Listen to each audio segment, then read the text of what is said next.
Hola, buenos días. Un gusto compartir con los colegas iberoamericanos este espacio que promueve el Ministerio de Cultura de Perú.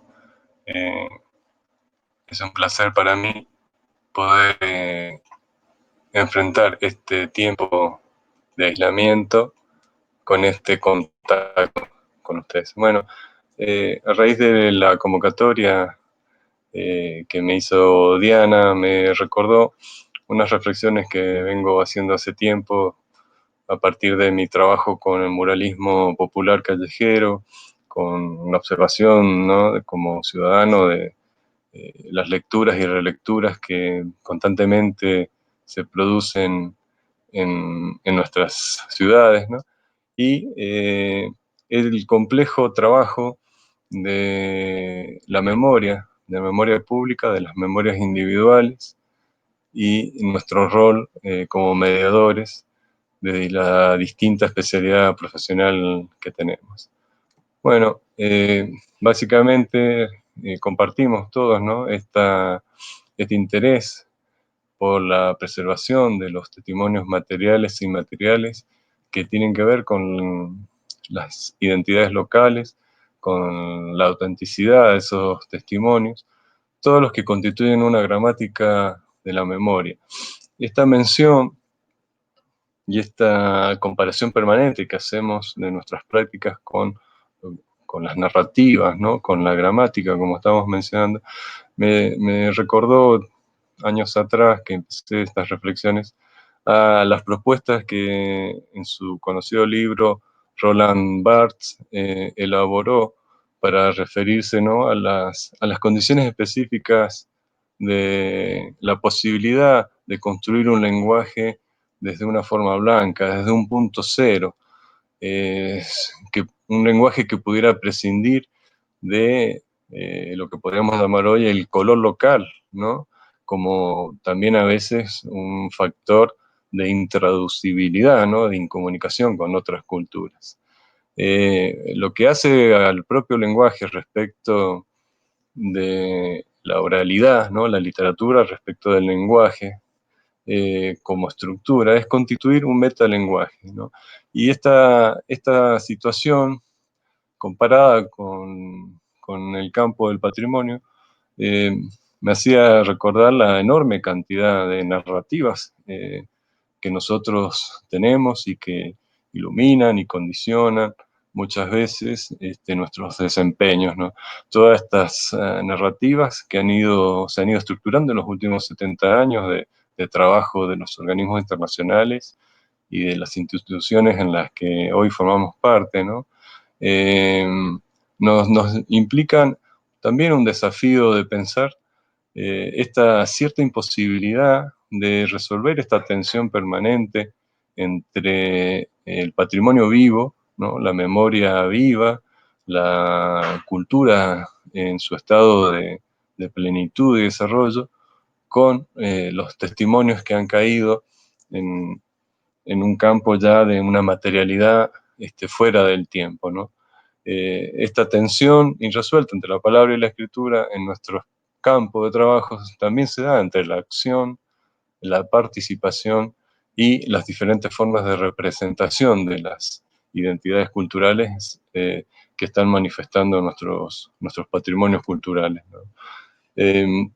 Pensado en términos de profesión, creo que nos estamos debiendo, ¿no?, como tarea inconclusa pre-pandemia, una tarea que arrastramos desde antes, esta necesidad de redefinir el perfil del museo, más allá de la redefinición del concepto de museo, sino la redefinición completa como modelo institucional en Occidente, de lo que hemos heredado, ¿no?, a la luz de las experiencias de los últimos 50 años, ¿no?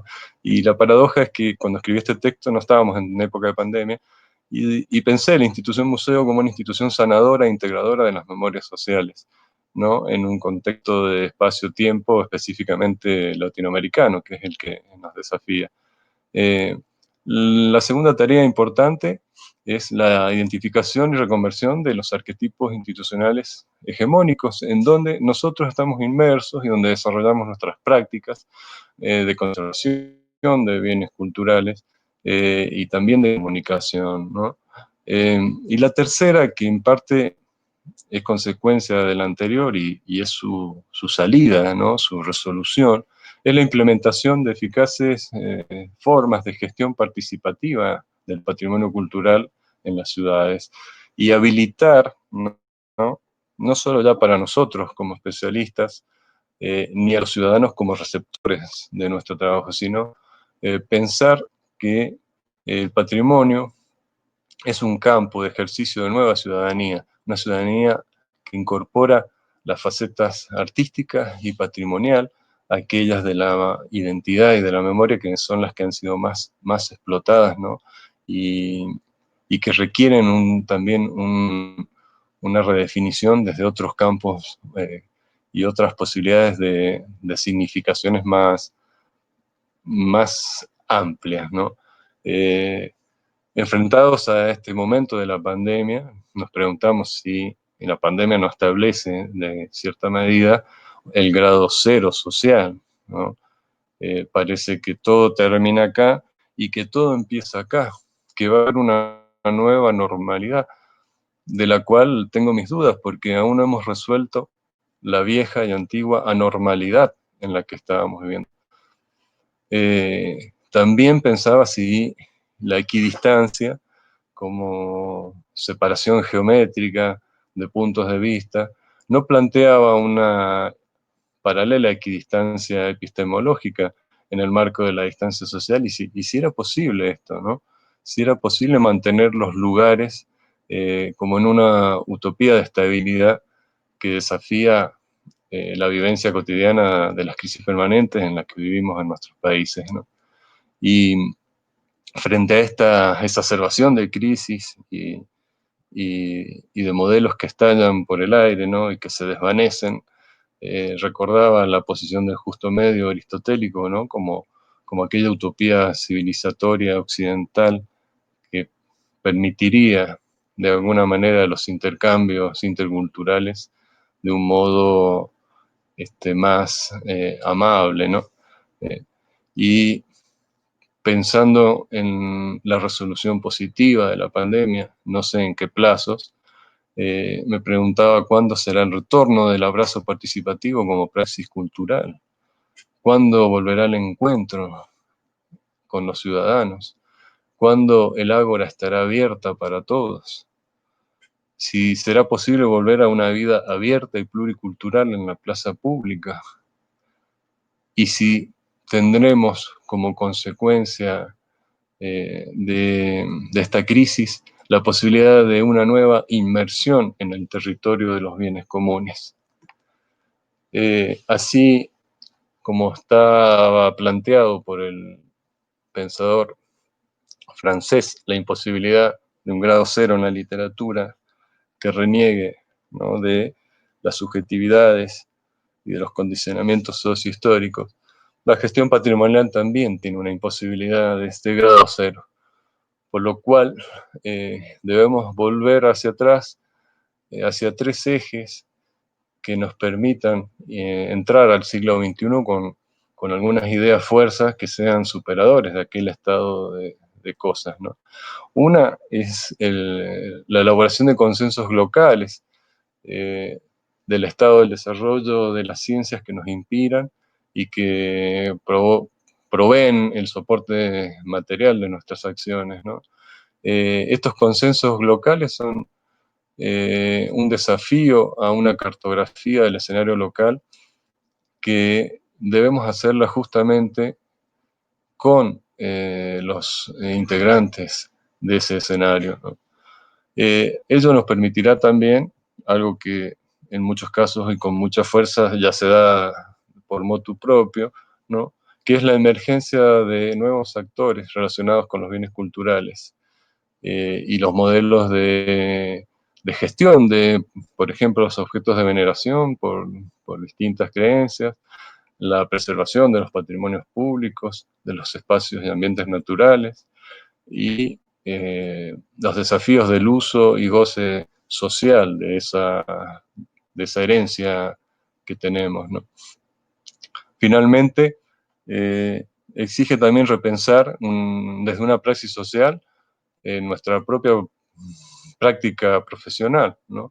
Tratando de romper con el gueto patrimonial que hemos ido construyendo, ya no solo por este hecho de que la intervención patrimonial se ha construido como un metalenguaje sobre el desempeño de la cultura, sino que también necesitamos eh, deconstruir, ¿no? Desmantelar las barreras cognitivas de esa creciente especialización a la que nos hemos ido sumando y también revisar los procesos de colonialismo en nuestra formación, nuestras formaciones académicas, nuestras formaciones institucionales, ¿no? Dada la realidad postcolonial de nuestras culturas latinoamericanas. Promover otro conjunto de buenas prácticas, buenas nuevas prácticas que las propongo acá sin intención de arbitrariedad, sino para compartir con otras ideas de los colegas, como sería lo que hemos ido señalando, la necesidad de mapear las estrategias de institucionalización del saber profesional y especializado en el campo del patrimonio. Saber no solo el marco legal y el marco de nuestras instituciones, sino las prácticas que se han ido dando a lo largo de los últimos 50, 70 años en estas formas institucionales, para encontrar ahí esos elementos de la deconstrucción de la que hablábamos, ¿no? Otro también inmediato es la revisión de las agendas de la gestión del patrimonio público, que muchas veces en nuestra sociedad están construidas esas agendas sin participación de los ciudadanos, ¿no? Entonces, muchas veces estas agendas son impugnadas, ¿no? Sobre todo por sectores juveniles o nuevos actores sociales, ¿no? Eh, Necesitamos redigerirlas, ¿no? Pensar si hay que cambiarlas, no solo desde una intervención técnica nuestra, sino como un pacto de convivencia y como un pacto que nos permita volver a las comunidades para tener una tarea efectiva. Una tercera, mencionando el campo de la ética, que otros colegas también aquí han mencionado esta mañana, es la necesidad de especificar en esos códigos de éticas, ¿no? Las relaciones interpoderes e intersaberes de una manera que haga un compromiso más sólido al interior de nuestras profesiones con las prácticas, ¿no?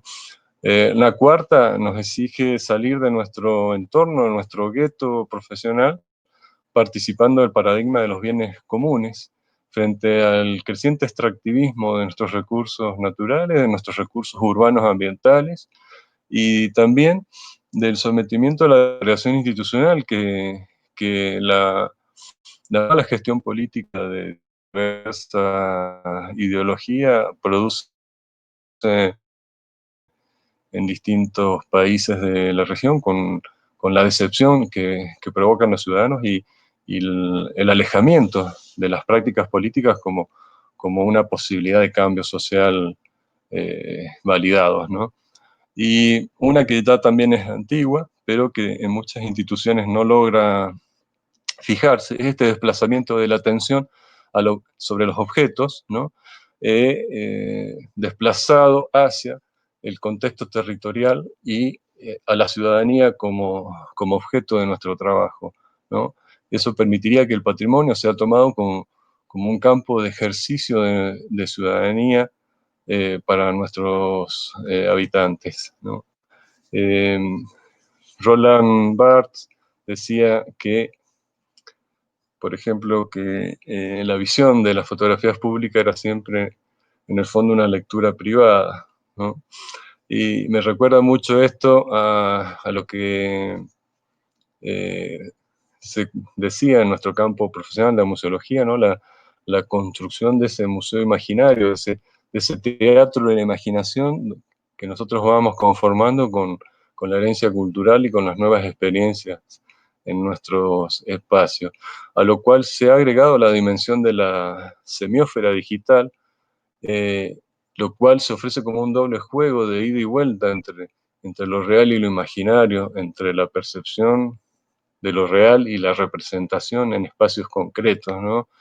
Pero también sin olvidar que siempre hay una apelación a la construcción privada de esos sentidos y a la necesidad de socializar esa construcción con otros sujetos, ¿no? Porque finalmente el grave peligro de la semiósfera digital es esta expansión ilimitada de la subjetividad que está dando, me parece a mí, está dando marco al fin de la historia colectiva como proyecto por una semiosis individual que no está mediada por el cuerpo, nuestro cuerpo, en el cuerpo social y territorial de la cultura y su patrimonio, ¿no? Un poco que el homo digital está enterrando para siempre aquellas capacidades del homo habilis que permitió las primeras interacciones con el ambiente, con la naturaleza, las primeras construcciones culturales que nos desencadenaron en un proceso de humanidad que no debería terminar asfixiado por esta esfera digital, ¿no? Y finalmente una apelación a la delicadeza de nuestras intervenciones, a ese cuidado, ese punto de vista un poco sanitario, ¿no? De la sanación que nosotros podemos proveer con nuestras intervenciones de gestión, de conservación y uso del patrimonio en beneficio de la salud de nuestras sociedades, una salud holográfica, integral, ¿no? Sistémica, pero recordando que siempre estamos trabajando en un delicado palimpsesto social, territorial e institucional, ¿no? Un palimpsesto es aquel soporte que tiene varias escrituras, una sobre otra, en las cuales nuestro compromiso ético es intentar la preservación de las distintas capas y ofrecer la posibilidad de un pensamiento y una percepción crítica de toda la herencia cultural que va a llevar aquello que fue, lo que ha sido, hacia ese futuro que hoy desconocemos y que intentamos construir entre todos. Les mando un abrazo muy grande desde el sur de América Latina y también adhiero en mi homenaje al recordado amigo Lucho Repeto. Muchas gracias.